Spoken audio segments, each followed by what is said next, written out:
کیونکہ اللہ رب العزت نے قرآن کریم کے اندر ارشاد فرمایا وَرْفَعْنَا لَكَ ذِكْرَكَ کہ اے نبی ہم نے آپ کے ذکر کو بلند کر دیا، ہم نے آپ کے ذکر کو اعلیٰ کر دیا۔ میرے محترم بھائیوں، ملت اسلام کے جیالوں، خود آپ کی کتاب کہتا ہے، ہندو مسلم بھائیوں اٹھائیے رگ وید اور دیکھیے، کہتا ہے اللہ رسول محمد اکبر سے اللہ کہ محمد ہی اللہ کے نبی ہے، دوسرا کوئی نہیں ہے۔ میرے عزیز ساتھیوں، آپ کو میں بتاتا چلوں کہ جس چیز کو، جس الفاظ سے، جس ورڈ سے ہم لوگ کسی چیز کو استعمال کرتے ہیں اور قرآن کریم کو ہم پڑھتے ہیں، اس وہ لفظ بھی اللہ کے نبی کو تعریف کرتا ہے، نبی کو ذکر کرتا ہے۔ میں بتاتا چلوں کہ جیسے جس کو حروف تہجی کہتے ہیں، جیسے میں بتاتا چلوں کہ الف نے کہا اللہ کے نبی آ رہا ہے، با نے کہا بانی اسلام آ رہا ہے، تا نے کہا تاجدار حرم آ رہا ہے، سا نے کہا ثروت والا آ رہا ہے، جن نے کہا جلیل قدر والا آ رہا ہے، ہا نے کہا حبیب اللہ آ رہا ہے، خا نے کہا خاتم النبیین آ رہا ہے، دال نے کہا داعی اللہ دلوں کو جوڑنے والا آ رہا ہے، زال نے کہا ذالک الکتاب لا ریب فیہ والا آ رہا ہے،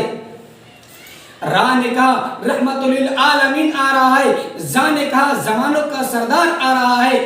سین نے کہا ساقی کوثر آ رہا ہے، شین نے کہا شافی محشر آ رہا ہے، سواد نے کہا صادق الامین آ رہا ہے، زواد نے کہا ضعیفوں کا مبا آ رہا ہے، تا نے کہا تاہا والا آ رہا ہے، زوا نے کہا ظلم کو مٹانے والا آ رہا ہے، عین نے کہا دونوں عالم کا سردار آ رہا ہے، غین نے کہا غریبوں کا مبا آ رہا ہے،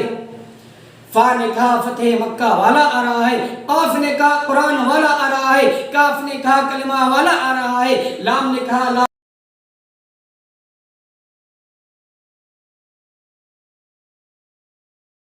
لام نے کہا لا الہ الا اللہ والا آ رہا ہے، میم نے کہا محمد رسول اللہ والا آ رہا ہے،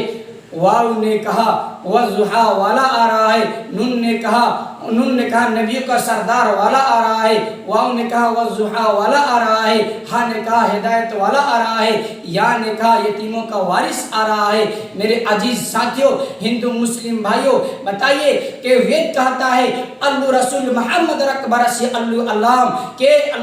کہ محمد ہی اللہ کے رسول ہے۔ پھر دوسری جگہ دیکھیے یدا ہی دھرم سے گلانی بھروتی بھارتا، کہ جب اس روئے زمین پر جب اس